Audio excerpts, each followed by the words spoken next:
Kami tercengang melihat kejadian itu. Yang kami lakukan hanya terus memperhatikan di hadapan kami saat Mas Supardi bersusah payah bangkit sambil membenarkan letak jasad Mbak Murti yang tadi ia pikul. Beberapa saat kemudian, calon suami Mbak Murti tersebut melanjutkan langkah kakinya dengan sempoyongan. Jalannya terlihat kesusahan akibat beban berat yang sedang ia pikul. Di saat langkahnya mulai menjauh dari tempat kami berada, ada suatu keanehan. Harusnya Mas Supardi mendengar jeritan suara Raya yang kaget saat ia tersandung. Tetapi aneh, Mas Supardi tak bergeming sedikit pun, seperti tidak menyadari keberadaan kami di sana. Rasa penasaran kami amat sangat besar dengan apa yang akan dilakukan Mas Supardi pada jasad Mbak Murti. "Mau kemana kamu?" cegah Lena sambil menahan lengan tekananku yang hendak bergerak membuntuti Mas Supardi dari belakang. "Aku harus tahu apa yang mereka lakukan," jawabku berbisik.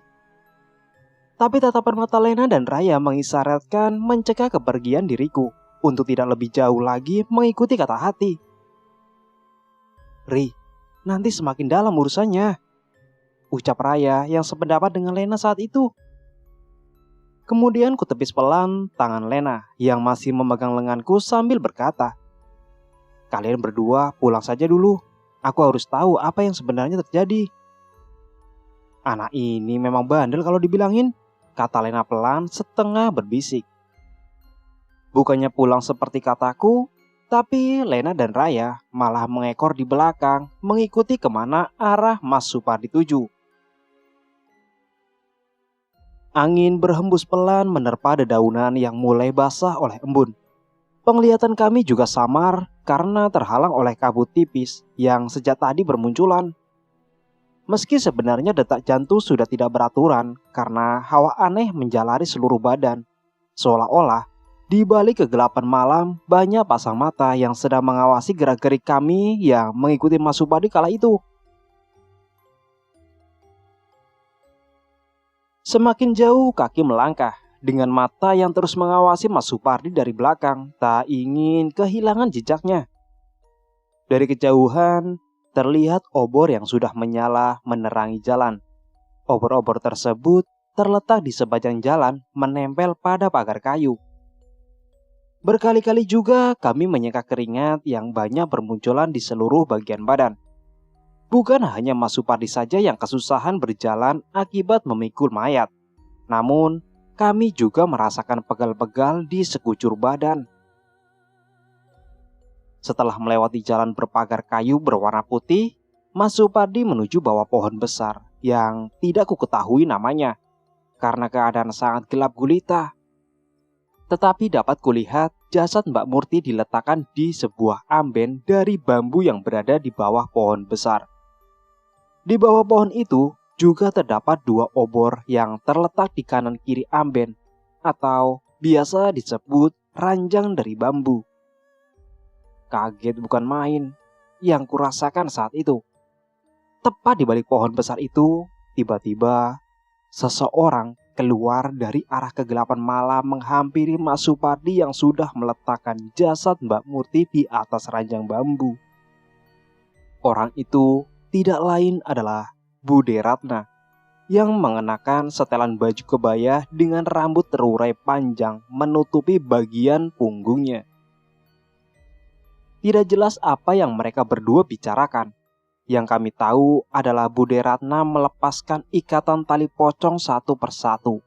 Dan tali pocong yang berada di tengah diserahkan pada Mas Supardi untuk disimpan. Sedangkan yang lain diletakkan bersama kain kafan Mbak Murti yang sudah dilepaskan. Bude Ratna mulai memandikan jasad Mbak Murti. Mulutnya terus mengucapkan sesuatu yang tidak kami dengar karena jarak kami dan mereka kala itu lumayan jauh. Tengku terasa panas saat melihat kejadian gila di malam sialan itu. Apa yang Bude Ratna dan Mas Supardi lakukan benar-benar di luar dugaan kami. Setelah selesai dimandikan, jasad Mbak Murti berkulit pucat didudukan pada kursi kayu. Kemudian Mas Supardi juga duduk di sebelah jasad Mbak Murti yang mulai kaku. Akal sehatku benar-benar tidak bisa mencerna kejadian tersebut. Memoriku terus mengingat apa yang mereka berdua lakukan pada jasad Mbak Murti. Bude Ratna memakaikan pakaian pengantin pada jasad Mbak Murti, persis seperti apa yang kulihat selama ini. Rambut disanggul dengan roncean bunga, baju hitam khas pengantin Jawa dan lain-lainnya. Dari tempat kami bersembunyi, kami menyaksikan ritual pernikahan yang tidak seperti layaknya. Dan di saat itu juga, kami mendengar sayup-sayup alunan gamelan Jawa yang mengeluarkan nada, ya neng-nong-neng jer kayak gitu kali. Suara itu terus terdengar sampai ritual pernikahan tersebut selesai. Pada saat ritual selesai, tidak disangka juga, sekilas mataku bertatapan dengan mata Mbak Murti. Jasad Mbak Murti seakan hidup. Padahal tadi kulihat jelas, Mbak Murti masih terpejam matanya dengan badan kaku. Dan yang membuat kami bertiga bergidik ngeri adalah saat melihat Bude Ratna kembali memakaikan kain kafan pada jasad Mbak Murti.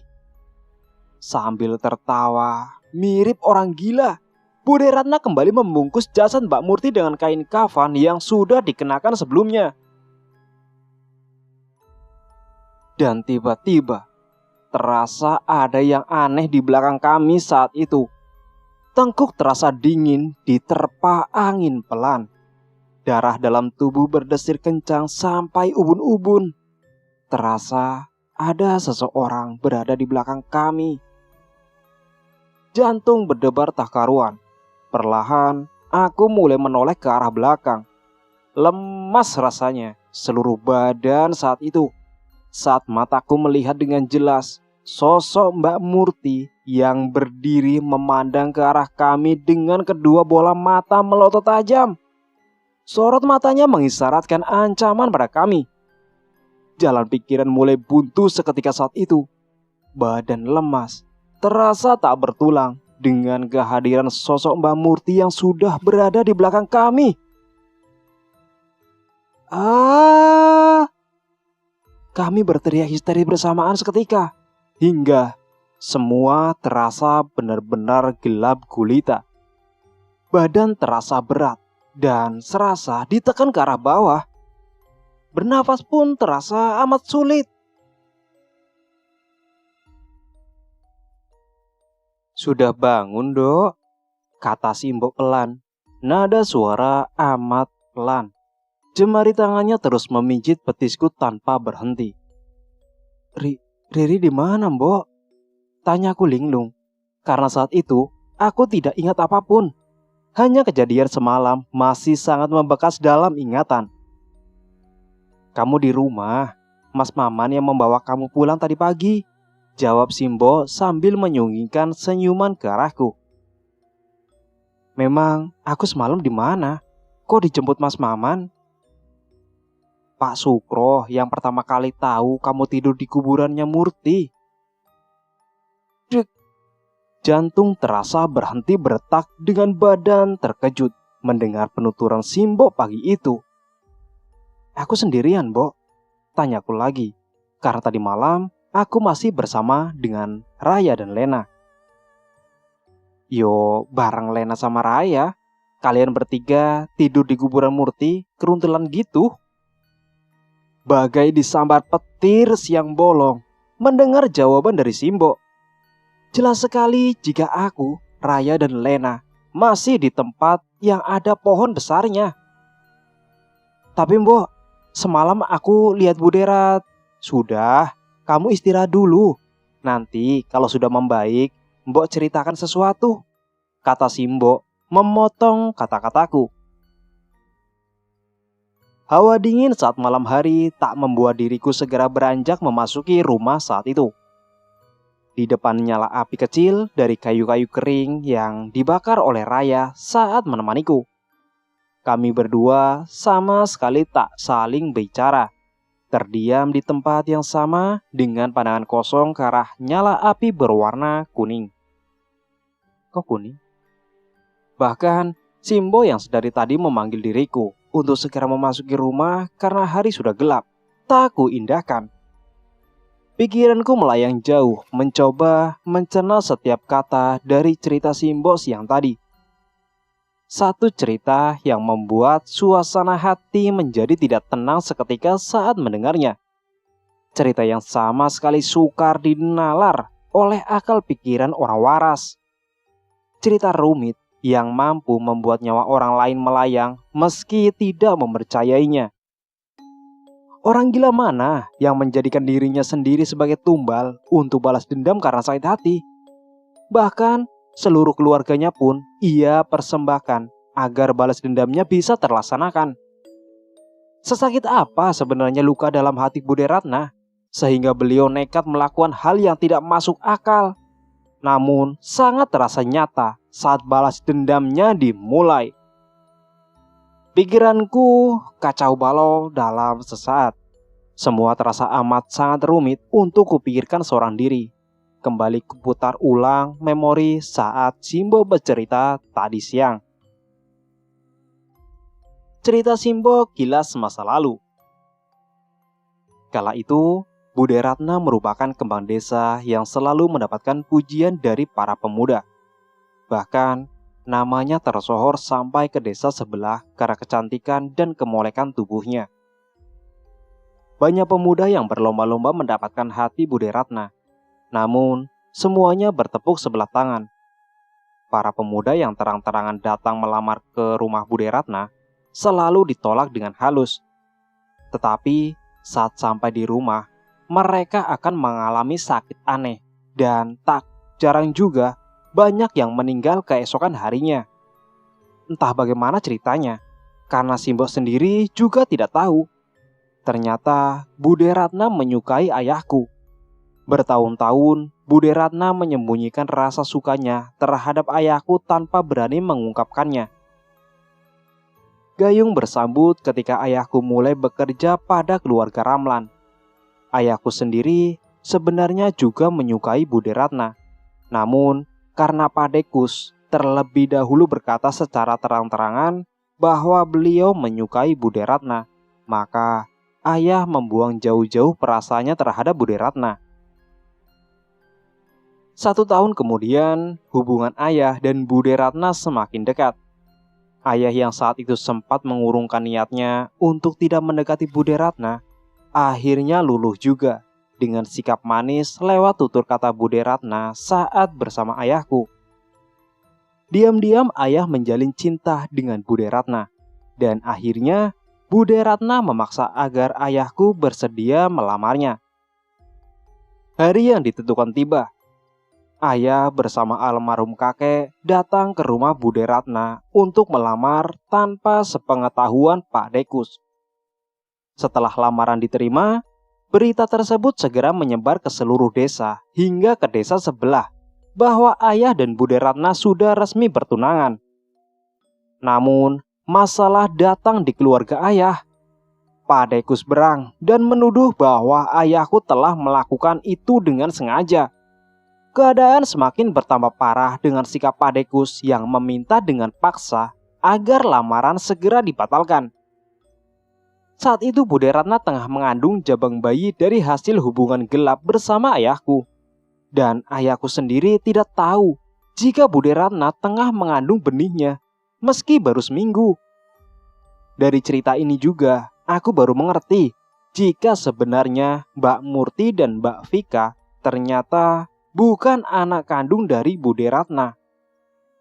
Ayah terpaksa mengalah dan kembali datang untuk membatalkan pertunangannya bersama Bude Ratna. Tentu saja hal tersebut merupakan sebuah tamparan keras sehingga menimbulkan luka dalam serta rasa malu. Tahun kembali berganti. Entah ritual apa yang dilakukan Bude Ratna sehingga janin yang dikandung saat itu belum juga keluar ke dunia. Bahkan perutnya tidak nampak membesar seperti orang yang sedang mengandung. Simbo bercerita jika sebenarnya Bude Ratna bukan dari keluarga sembarangan. Hanya saja buyut Bude Ratna melakukan kesalahan yang membuat keluarganya tersisihkan. setelah mendengar berita jika ayahku telah melangsungkan pernikahan dengan wanita lain. Bude Ratna secara terang-terangan datang meminta Pak Dekus untuk menikahinya dengan syarat yang sangat aneh. Meski Pak Dekus sudah menikah dengan Bude Ratna, kebenciannya terhadap ayah malah semakin membesar. Simbo menuturkan jika syarat yang Bude Ratna minta yang membuat Pak Dekus semakin benci ayahku. Hubungan yang tidak lagi harmonis membuat ayah memutuskan untuk merantau ke kota. Bertahun-tahun, ayah mencoba membangun lagi hubungan layaknya saudara bersama Pak Dekus. Tetapi niatan ayah tidak mendapatkan tempat yang layak dalam hati Pak Dekus. Lanjut ke cerita Riri. Jalan pikiranku benar-benar buntu dan tidak ada jawaban yang bisa kutemukan dari cerita Simbo. Hanya satu yang masih terngiang di pikiranku, yaitu saat Simbo berkata bahwa aslinya Ratna adalah istri dalamnya ayahmu. Apa maksud kata-kata Simbo? Sambil terus terdiam meski bagian depan tubuhku sudah mulai merasakan panas akibat kobaran api mulai membesar saat Raya kembali menaruh kayu-kayu kering ke dalam bara api. Kemudian aku mulai berdiri lalu berteriak sekeras mungkin karena aku tahu saat itu sudah larut malam. Acok! Kuluapkan segala emosi dan beban pikiran yang seakan tiada jalan keluarnya tersebut. Raya yang saat itu berada di samping sampai kaget ketika mendengar teriakan keras suaraku. "Kamu sehat ah?" tanya Raya melongo, memandang ke arahku dengan tatapan heran. "Gak tahulah, rasanya udah gila sekarang ini," jawabku kembali duduk. "Ada apa?" tanya Simbo yang sudah berada di luar pintu rumah pada kami berdua karena mendengar suara teriakanku. "Gak ada apa-apa, Mbok. Cuma tadi lihat tikus aja," jawabku berbohong menutupi kekesalan dalam diriku. "Riri, kalau sudah selesai, cepat masuk rumah, Dok," kata Simbo sebelum kembali memasuki rumah. Raya tahu jika malam itu aku tidak ada niatan untuk memasuki rumah. Tetap kuputuskan untuk berada di luar rumah untuk malam ini. Segera ku kenakan jaket hitam lalu bangkit berdiri. "Ayo," ajakku pada Raya yang hendak memasukkan singkong ke dalam bara api. "Loh, katanya tidak jadi," jawab Raya mengurungkan niatnya untuk memasukkan singkong ke dalam bara api. Kemudian kami berdua bergegas kembali menuju rumah Pak Dekus. Memang sungguh kelakuan Sinting dengan kembali ke rumah seram tersebut. Tetapi hanya itu satu-satunya jalan sehingga aku bisa menemukan jawaban atas semua yang terjadi. Rintikan hujan menemani perjalanan kami berdua. Dan saat itu aku sudah tidak peduli lagi dengan warga desa yang memandang aneh terhadap diriku. Karena mereka tidak mengerti apa yang sedang terjadi kepadaku dan keluargaku. Singkat cerita, baru memasuki pekarangan rumah Pak Dekus saja, Tengkuk sudah merasakan terpaan hawa dingin. Kaki kami berdua berhenti melangkah, seakan ragu untuk lebih jauh lagi memasuki rumah. Di bawah gerimis kecil dengan air yang tak mampu membasahi jaket yang kukenakan, kembali perasaanku merasakan was-was saat berada di halaman rumah Pak Dekus. Darah mulai berdesir kencang saat terpaan angin pelan menyentuh kulit di badan. Hawa mencekam terasa sangat besar. Naluri berkata jika di balik kesunyian malam itu ada sesuatu yang sedang mengancam kami berdua. Terbukti dengan badan kami yang saling bergetar dengan sendirinya tanpa kami sadari. Ditambah lagi, akhir-akhir ini banyak warga yang sedang memperbincangkan hantu pengantin Mbak Murti. Mereka menyebutnya dengan memedon manten. Aku sendiri tahu bahwa hantu Mbak Murti muncul karena tali pocong tengahnya diambil. Sedangkan aku, Raya dan Lena yang mengalami kejadian seperti deja vu saat itu memilih tutup mulut untuk sementara waktu. Pukul 10 malam, masih di tempat di mana kami berada di pekarangan luar rumah. Dengan hati bimbang untuk kembali melanjutkan memasuki rumah, kami mendengar suara gending Jawa dengan alunan khas pengantin. Persis seperti malam-malam kemarin saat datangnya Mbak Murti. Entah kenapa, malam itu setelah mendengar cerita Simbo siang tadi, aku menjadi semakin paranoid dengan suara gamelan Jawa. Apalagi jelas-jelas aku sadar jika suara gamelan tersebut adalah sebagai penanda datangnya hantu pengantin Mbak Murti. Suara gamelan tersebut masih terdengar sayup-sayup dari kejauhan, namun mampu membuat mental dalam diri down seketika. "Ada orang mati," kata Raya pelan sambil melihat ke arah jalan di depan rumah. Memang benar, tepatnya di jalan depan rumah Padekus persis tengah ada rombongan orang-orang yang sedang memikul keranda mayat. Kesemua orang-orang dalam rombongan pengantar mayat itu adalah laki-laki. Tetapi yang membuat Raya tertegun adalah ia sama sekali tidak mengenali salah satu orang dalam rombongan pengantar mayat itu. Semua orang terasa asing. Dan lagi, sangat aneh. Siapa yang mengantarkan mayat ke kuburan malam-malam saat itu? Kebanyakan orang pasti akan menunda keberangkatannya esok hari. Setelah rombongan tersebut berbelok ke arah ladang yang tentu saja membuat kami berdua terheran-heran, karena jalan tersebut bukan ke arah makam, melainkan memasuki perkebunan kopi. Saat itu aku dan Raya memastikan dengan melihat ke arah jalan tempat yang dilewati rombongan pengantar mayat tersebut berbelok. Kami berdua tidak mendapati rombongan pengantar mayat tadi. Malahan, saat itu kami terkejut bersamaan dengan apa yang kami lihat. Sosok pocong dengan postur tinggi besar yang tidak pada umumnya. Pocong tersebut sangat tinggi, hingga kami berdua harus memandang ke arah langit untuk sekedar melihat bagian kelapanya, kepala. Dua bola mata berwarna merah menyala, dengan bagian wajah yang menghitam. Sosok pocong tersebut melihat ke arah kami. Badan terasa sedang memikul beban yang teramat berat saat itu. Keringat mulai kembali bercucuran. Dalam hati segera membaca doa amalan yang sudah Abah berikan sewaktu kami datang saat Raya sakit. Setelah doa tersebut kubaca, memang badan terasa ringan, meski bergerak masih terasa sulit. Keanehan kembali terjadi saat kami berdua berniat pulang. Tiba-tiba kepala kami terbentur sesuatu yang amat keras. Saat sadar, kami sudah berada di dalam dapur rumah Padekus. Padahal kami sudah mengurungkan niat untuk memasuki rumah Padekus. Suasana dalam rumah terasa anyep, nyaris tidak terdengar suara lainnya, dan hanya suara langkah serta tarikan nafas kami yang terdengar. Karena sudah kepalang tanggung, akhirnya kuputuskan untuk memasuki saja rumah di ruang tengah, tempat kemarin kami duduk. Detak jantung sudah tidak beraturan saat itu.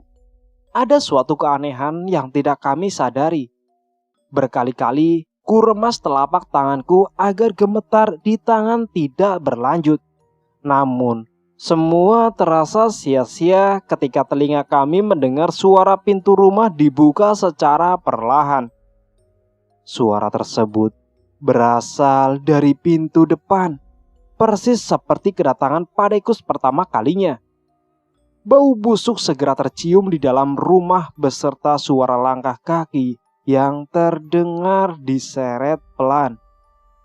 Saking busuknya bau saat itu, sampai-sampai perut terasa mual ingin muntah. Cahaya senter dari gawaiku berkedip cepat. Nyala mati, Saat cahaya senter kuarahkan pada ruang depan, jantung ingin meloncat keluar dari sarangnya. Namun badan terasa amat lemas seketika. Dengan wujud yang sama seperti saat pertama kali kami melihatnya. Pak Dekus datang dengan kondisi yang lebih menyeramkan dari waktu itu. Kain kafan yang menempel di bagian punggungnya sudah tidak berbentuk. Seluruh bagian tubuhnya membusuk berwarna biru tua. Bahkan dari pori-porinya keluar darah berwarna kehijauan. Kami berdua tercekat dengan datangnya Pak Dekus. Dengan kain kafan compang-camping itu, ia berkata di antara ruang tamu dan ruang tengah, menatap ke arah kami dan lebih tepatnya ke arahku. Rasa ketakutan yang kualami semakin bertambah subur dengan apa yang aku lihat. Pak Dekus tidak pergi ke arah kamar seperti waktu itu. Tidak malam itu, ia menyeret pelan kakinya menuju ke arah kami berdua. Badan terasa lunglai, namun kesadaran kami masih kurasakan. Sedangkan Raya sudah ambruk tak sadarkan diri dengan badan bagian atasnya bertumpu pada meja. Langkah Pak Dekus semakin mendekat ke arahku. Kemudian ia berhenti di ujung karena terhalang oleh meja. Meski begitu, dorongan badannya yang menyentuh ujung meja seperti terasa sangat nyata. Terus kutahan ujung meja saat posisi meja mulai bergeser karena Pak Dekus yang terus berjalan pelan-pelan ke arahku. Bagaikan sosok mayat hidup dengan wajah yang sudah tak berbentuk lagi. Pak Dekus ingin mengatakan sesuatu. Namun, saat mulutnya terbuka, cairan yang berada dalam mulutnya mulai menetes deras ke arah meja. Herman. Cairan kental berwarna kehijauan dengan bau tak sedap menyengat saat mulutnya terbuka. Langsung membuat kepalaku terasa pening saat Pak Dekus menyebut nama ayahku dengan suara berat kesusahan. Kedua bola mata berwarna pudar yang menatap ke arahku serasa memberikan sebuah ancaman nyata saat itu. Seluruh tubuhku terasa kaku. Apa yang kulihat saat itu benar-benar terasa amat nyata. Tangan busuknya mulai bergerak kaku ke arahku. Entah apa maksudnya saat itu. Yang kulihat hanya tangan penuh borok, hampir seluruh kulitnya lepas dari daging. Perasaan mulai campur aduk yang kualami. Saking tak kuasanya menahan rasa ketakutan yang kurasakan, hingga aku tak sadar jika tangan Pak Dekus yang membusuk sudah memegang pipi bagian kananku. Aroma busuk tercium menyengat di sekeliling. Berat, amat sangat berat kurasakan seluruh badan. Kedua mata yang sudah basah oleh tangisan yang sejak tadi kutahan tak mampu menghilangkan rasa ketakutan yang kualami. Hingga akhirnya pandangan terasa gelap semuanya. Rasa ketakutan dalam diriku benar-benar ditekan semakin kuat sampai badanku pun tak mampu untuk tetap terjaga. Saat pertama kali membuka mata, yang kulihat adalah sebuah pemandangan mengerikan, tepat di depan mata. Tempat yang terasa sangat asing, dengan banyaknya pohon-pohon tinggi di sekeliling tempatku berada. Di depanku saat itu terlihat 3 sosok jasad manusia yang tergantung pada sebuah pohon besar. Tali tambang yang mengikat bagian leher ketiga jasad tersebut banyak bekas noda darah yang sudah mengering. Seluruh badan dari masing-masing jasad yang tergantung tersebut terlihat sangat mengerikan. Banyak bekas luka akibat cakaran, atau lebih tepatnya adalah cabikan. Luka bekas sayatan benda tajam dari ketiga jasad tersebut bermacam-macam. Di bagian leher, ketiganya terdapat luka sayatan melebar ke arah belakang. Berkali-kali aku memutarkan isi dalam perut, hingga badan terasa sangat lemas. Ketika jasad tersebut sudah membusuk aku. Dari dahan pohon besar yang dijadikan tiang gantungan ketika jasad tersebut, muncul banyak tikus yang sedari tadi sudah menggerogoti tubuh busuk tersebut. Suasana di sekeliling sangat gelap gulita. Apa yang kulihat saat itu semakin menambah rasa ketakutan yang sudah menjalar di seluruh tubuh. Srek, srek, srek. Tiba-tiba terdengar suara yang berasal dari tengah kegelapan malam. Tepatnya berada di belakangku. Pandanganku terbatas karena gelapnya malam. Hanya perasaan mengatakan jika di belakangku saat itu sudah ada sosok mengerikan sedang menyeret tubuh manusia. Ah! Suara erangan tertahan seperti suara perempuan yang sedang kesakitan. Dari balik pohon besar tempatku menyembunyikan diri, aku mencoba untuk melihat ke arah belakang. Jantung terasa berhenti berdetak secara mendadak. Kedua mataku melotot tertuju pada seorang gadis yang sedang diseret oleh sosok perempuan tua yang mengenakan baju pengantin Jawa, persis yang dikenakan oleh Mbak Murti. Dan aku sangat mengenal gadis yang sedang diseret oleh perempuan tua itu.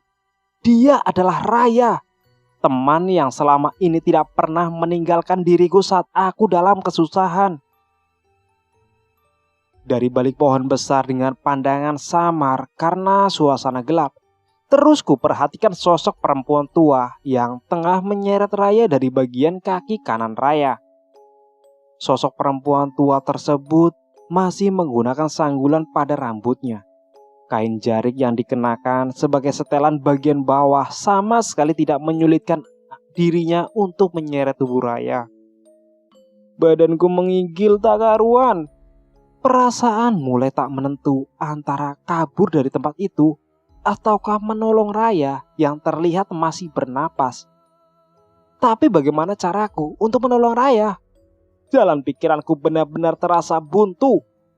Ditambah lagi, aku sangat sadar bahwa aku tersadar di alam lain. Karena semuanya terasa aneh dan amat membingungkan. Sosok perempuan tua yang mengenakan baju kebaya tersebut berjalan pelan sambil menyeret tubuh Raya yang mengerang kesakitan.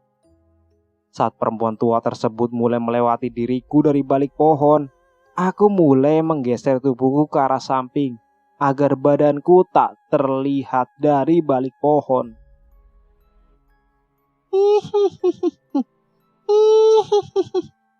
Saat kedua telinga mendengar suara tawa cekikikan dari sosok perempuan tua tersebut, badan langsung merespon terkejut disusul detak jantung yang semakin berdebar-debar tak karuan. Di bawah pohon besar yang terletak beberapa meter dari jasad 3 orang yang tergantung tadi, perempuan tua tersebut melepaskan genggaman tangannya dari kaki Raya.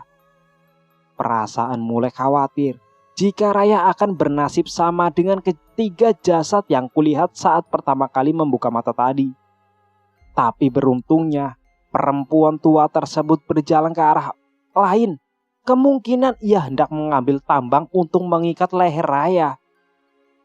Saat sosok tersebut mulai menghilang di kegelapan malam, dengan cepat aku berlari menghampiri Raya yang tergeletak di bawah pohon besar tadi. Aku sadar bahaya yang sedang terjadi. Namun, rasa bersalah akan menghantui diriku seumur hidup jika aku selamat seorang diri dengan meninggalkan Raya. Secara cepat tubuh Raya ku angkat kemudian memapahnya menjauh dari tempat itu. Saat melewati ketiga jasad yang tergantung berbau busuk, dengan terburu-buru, tak sengaja aku menoleh pada salah satu sosok mayat tersebut. Mayat yang hampir membusuk tersebut membuat diriku tertegun sejenak. Mbak Vika. Ucapku kaget tak percaya, karena setelah aku perhatikan dengan seksama dalam persekian detik, ternyata sosok mayat tersebut benar-benar Mbak Vika. karena terdapat tai lalat di pelipis sebelah kiri. Suara tawa cekikan dari perempuan tua tadi kembali terdengar. Saat itu suaranya melengking keras hingga menimbulkan angin yang menerpa dedaunan kering di sekitar kami berdua. Kondisi Raya masih sangat lemah. Hanya senyuman kecil tersungging di bibirnya saat mengetahui aku sudah bersama dengannya. Belum hilang rasa kaget karena mendengar suara tawa cekikikan yang tiba-tiba terdengar. Tanpa ku sadari, salah satu jasad yang tergantung tadi sudah jatuh ke tanah. Kejadiannya begitu sangat cepat. Baru beberapa langkah dan hendak mengambil ancang-ancang untuk berlari sambil menahan tubuh lemas Raya. Tanpa ku sadari, kaki sebelah kanan tersandung oleh jasad yang sudah terjatuh tadi. Bruk! Badan Raya menindih tubuhku saat itu. Dan kedua kaki kami berada di atas tubuh bagian perut jasad yang membuat kami terjungkal ke tanah. Pada saat situasi semakin mencekam, mataku menatap nanar sosok jasad yang membuat kami tersandung tadi. Pak Dekus, ucapku keras, tak percaya dengan apa yang kulihat saat itu. Mulutku tutup erat dengan kedua telapak tangan agar suaraku tak melengking keras pada saat itu. Namun, belum selesai rasa kaget yang kurasakan, tiba-tiba dari arah belakang tubuh Raya kembali diseret oleh sosok wanita berbaju kebaya berwarna merah. Perasaanku mengatakan jika sosok wanita dengan rambut disanggul yang mencoba menyeret kembali tubuh Raya adalah sosok yang tadi kulihat pertama kali tengah menyeret Raya dengan memakai baju pengantin Jawa. Tetapi saat itu datang dengan wujud yang berbeda karena terlihat lebih muda. Jelas aku tahu jika sosok wanita yang memakai kebaya merah tersebut adalah dia yang tadi memakai baju pengantin. Karena luka di bagian leher sebelah kanan berbentuk lingkaran tersebut letaknya sama persis. Ah! Suara teriakanku memecahkan kesunyian malam karena kaget. Dengan kapan datangnya wanita tersebut yang tiba-tiba sudah berada di belakangku dan Raya. Tanganku menahan tubuh Raya bagian pundaknya agar tubuh Raya tidak terseret untuk kedua kalinya. Saat kemudian, aku dan sosok tersebut saling tarik-menarik tubuh Raya. Mata budarnya menatap ke arahku tajam seakan memberikan sebuah ancaman yang nyata. Tubuhku memang terasa kaku saat itu.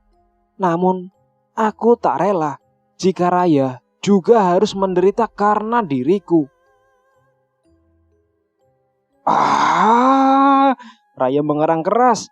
Kaki kirinya menendang tangan wanita tersebut yang sedang mencengkeram erat pergelangan kaki sebelah kanan Raya. Setelah kaki Raya lepas, aku menarik tangannya keras agar cepat berdiri untuk segera berlari dari tempat itu. Meski kami berlari cepat menjauh dari tempat tersebut, suara tawa wanita itu masih terdengar jelas di antara pepohonan yang menjulang tinggi di kegelapan malam. Ri, wanita itu masih mengejar, ucap Raya dengan nafas tersengal. Mendengar ucapan Raya, aku langsung menoleh ke arah belakang. Dan benar, sosok wanita tersebut memang mengejar kami berdua. Dan anehnya, semakin cepat kami berdua lari kalang kabut, sosok perempuan yang sedang mengejar kami dengan hanya berjalan santai semakin mendekat. Langkah kaki kami berdua semakin jauh menerobos gelapnya hitam di malam hari. Bahkan meski hanya dalam pandangan yang terbatas akibat pekatnya malam. Tak ada cahaya penerangan sama sekali. Bahkan bulan di langit malam seakan tertutup oleh awan yang sangat tebal. Tenggorokan mulai terasa kering. Kaki yang kami paksa untuk berlari menuruti kata hati semakin lama semakin terasa loyo tak berotot. Di saat itulah aku mulai berpikir, siapa sebenarnya sosok wanita tersebut? Postur tubuhnya sama persis dengan Mbak Murti. bahkan cara berjalan pun sama. Hanya saja wajah mereka yang sangat berbeda. Apa semua yang terjadi saat itu ada hubungannya dengan Mbak Murti dan Bude Ratna? Pikiranku mulai menerka-nerka hal di luar logika manusia. Tak berapa lama, suasana yang semula gelap gelita saat itu perlahan mulai terlihat jelas apa yang ada di sekeliling kami. Baru saja kuseka keringat yang membasahi dahi. Untuk kesekian kalinya, aku kembali terkejut. Pasalnya, kami berada di tengah-tengah makam kuno yang terlihat sangat berbeda dari kebanyakan makam. Raya mengerutkan keningnya sambil melihat ke sekeliling kami saat itu. Ia juga terlihat bingung dengan situasi yang dalam sekejap sudah berubah. Hamparan batu nisan kuno yang sebagian besar sudah lapuk dan patah dimakan usia sudah berada di hadapan kami. Berkali-kali kuraba bagian tengkuk karena merasakan ngilu dengan pemandangan makam. "Ayo cepat pergi," kata Raya sambil menarik tanganku. Kembali kupaksakan kaki untuk melangkah gontai. Meski tenaga yang tersisa sudah habis sewaktu kami berlari tadi. Satu persatu makam kami lewati pada tanah lapang pemakaman tersebut. Ku tahu jika Raya akan menuju jalan kecil di antara rimbunnya semak belukar di pinggir pemakaman. Raya berjalan lebih dulu menyusuri jalan kecil keluar pemakaman. Meski beberapa kali kulit pipi tersentuh oleh dedaunan semak belukar, saat kami lalui, aku tak merasakan gatal di kulit. Tak jauh dari tempat pemakaman tadi tercium bau busuk seperti bangkai tikus atau lebih parah lagi. Beberapa lalat yang hinggap di dahan semak mulai berterbangan saat kami melewatinya. Sambil menutup kedua lubang hidungnya, Raya mulai melangkahkan kakinya cepat. Wek. Aku sudah tak kuasa menahan bau busuk yang menyengat di hidung. Berkali-kali muntah. Hanya cairan bening yang keluar dari perutku melalui mulut. Astagfirullah, seru Raya yang berdiri di depanku saat aku membungkuk memutahkan cairan bening. Penasaran dengan apa yang Raya lihat, sampai-sampai ia beristighfar karena terkejut. Baru saja aku melihat ke arah bawah. Mataku terbelalak kaget setelah melihat apa yang ada di bawah sana. Allah, Allah, ucap lirih sambil menangis karena tak kuasa menahan rasa takut dengan apa yang sedang kulihat. Jalan satu-satunya yang kami lewati mengarah langsung pada sebuah rawa kecil. Ukurannya tidak terlalu besar dan dalam. Kira-kira ukurannya tidak terlalu lebar dan dalam. Kira-kira lebar 10 meter dengan kedalaman 2 meter. Dan rawa tersebut membentuk pola seperti mangkok besar. Sedangkan yang membuat kami terkejut sampai memejamkan mata adalah banyak bangkai manusia yang sudah membusuk di dalam rawa kecil tersebut. Dadaku benar-benar terasa sesak dengan yang kulihat jelas saat itu. Bahkan hidungku pun sudah acuh pada bau busuk yang tadi tercium sangat menyengat. Sedangkan Raya masih berdiri kaku menatap ke arah bawah di depan rawa tersebut. Kemudian dalam sekejap Raya juga ambruk di sisiku yang lebih dahulu terduduk di tanah. Apakah ini nyata, Ri? Kata Raya kemudian menangis sekeras-kerasnya. Tak banyak yang bisa ku perbuat. Yang bisa ku lakukan hanya memeluk erat tubuh Raya yang sudah basah oleh keringat saat itu. Kami tak tahu, jalan pulang yang kami lihat hanya hamparan rumput liar yang tumbuh subur.